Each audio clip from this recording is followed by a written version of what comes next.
मला तुमच्या सगळ्याच्या माध्यमातून एवढंच सांगायचं की ज्यावेळेस मी आता जवळपास 2 वेळेस लोकसभेची निवडणूक आणि 1 वेळेस विधानसभेची निवडणूक लढवली.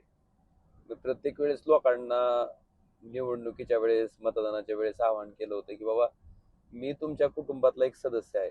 तुमचा मुलगा आहे, तुमचा नातू आहे, तुमचा भाऊ आहे असं समजून तुम्ही मला मतदान करा.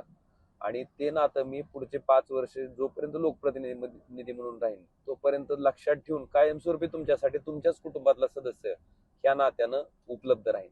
मला वाटतं हे जे वचन दिलं होतं ते मागच्या वेळेसची कोरोनाची आपत्ती होती त्यावेळीच मी ते तंतोतंत आम्ही पाळलं.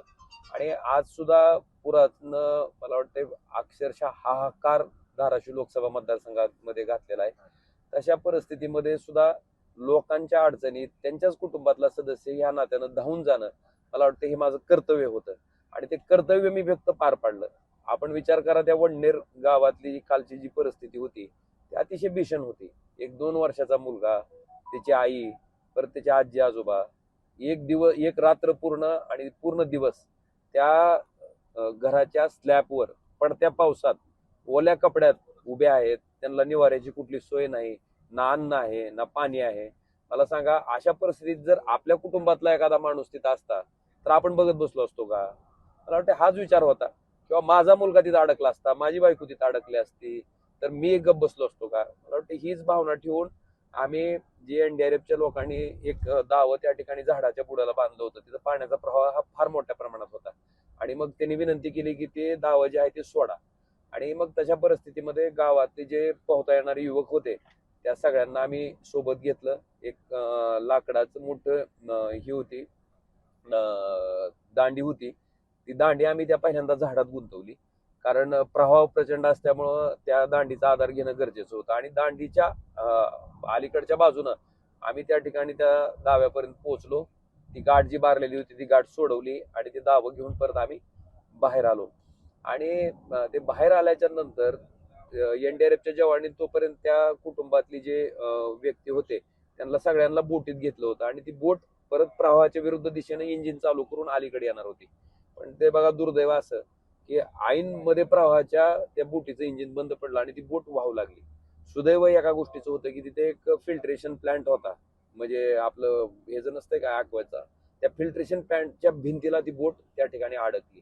आणि ती अडकलेली बोट मग नंतर आम्ही सगळ्या लोकांनी त्यांच्याकडे दावे फेकले आणि दावे फेकून पुन्हा ती बोट पूर्ण ओढून आम्ही बाहेर काढली.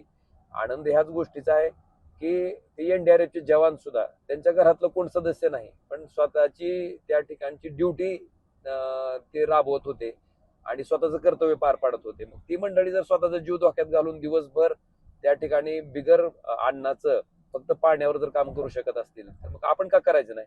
मला वाटतं ह्याच भूमिकेतनं आम्ही तिथे गेलो. ते सगळं रेस्क्यू झाल्याच्या नंतर ते 2 वर्षाचं मूल, त्याची आई, त्याची आजी आजोबा, मला वाटतं त्यांचा त्या ठिकाणी चेहऱ्यावरचा जो आनंद होता तो काही मला वाटतं माणसाच्या सगळ्यात मोठ्या समाधानापैकी एक आहे. आणि ते समाधान फक्त त्या ठिकाणी काल मिळवलं याचा नितांत आनंद आहे. आणि सगळ्यात महत्वाचं जे वचन आम्ही लोकांना दिलं होतं की बाबा फक्त निवडणुकीपुरतं मतदानापुरतंच नाही तर कायम आम्ही संकटाच्या संघर्षाच्या काळात आपल्या सोबत असू, तुमच्या कुटुंबातला सदस्य ह्या नात्यानं सोबत असू, ते आम्ही त्या ठिकाणी तंतोतंत पाळायचं काम केलंय. एवढंच नाही, मला तुम्हाला अजून एक गोष्ट सांगायची की काल पहाटे सकाळी लाखी म्हणून गाव आहे परंडा तालुक्यातलं. त्या गावामध्ये एक 6 लोक त्या ठिकाणी घराच्या स्लॅबवर थांबलेले होते आणि ते घर सुद्धा जुन्या पद्धतीनं बांधलेलं होतं. आणि पाण्याच्या प्रवाहामुळे तो स्लॅब हलत होता आणि पाण्याची पातळी ही वाढत होती. अशा कठीण परिस्थितीत त्या ज्या अडकलेल्या कुटुंबातील मुलींचा, दोन्ही मुलींचा, परत त्यांच्या मुलाचा मला फोन यायला लागला की काही करा दादा, आमच्या कुटुंबातल्या व्यक्तींना त्या ठिकाणी वाचवणं गरजेचं आहे.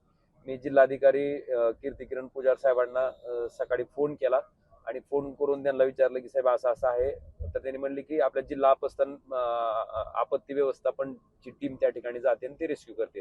पण दुर्दैव असं की त्या भागाला पूर्ण चारी बाजूनं पुराचा वेढा होता, रस्ते त्या ठिकाणी नव्हते. मग जिल्हाधिकाऱ्यांना विचारलं की आपण एअर रेस्क्यूचं ऑप्शन ठेवलं पाहिजे. जिल्हाधिकाऱ्यांनी सांगितलं की मी ऑलरेडी रिक्विजिशन पाठवलंय आणि सकाळी आपल्याला एअर सपोर्ट मिळेल. मला त्या लोकांचं सुद्धा मनापासून कौतुक करायचंय की सकाळी अतिशय प्रतिकूल परिस्थिती होती आणि प्रतिकूल परिस्थिती असताना कॅप्टन काय नाव त्यांचं, विक्रम, अक्षय अक्षय कुमार म्हणून जे आहेत, कर्नल अक्षय कुमार, त्यांना म्हणलं साहेब इथं लोक अडकलेले आहेत. त्यांनी मला सांगितलं की आम्हाला आता थोडस जे क्लायमेट आहे ते फार खराब आहे आणि आम्हाला अजून परमिशन मिळत नाही, पण आम्ही बिलकुल रिस्क घेऊन आम्ही आमचं त्या ठिकाणी फ्लाइंग करू, तुम्ही काळजी करू नका. म्हटलं तुम्ही आल्याशिवाय ती लोक निघणार नाही. त्यांचं खरंच मनापासून कौतुक करावं वाटतंय, त्यांचं अभिनंदन आहे की त्यांनी तशा स्वतःचा जीव धोक्यात घालून ते उड्डाण केलं आणि जवळपास 26 ते 27 लोकांना हेलिकॉप्टरच्या मदतीनं त्यांनी बाहेर काढलं.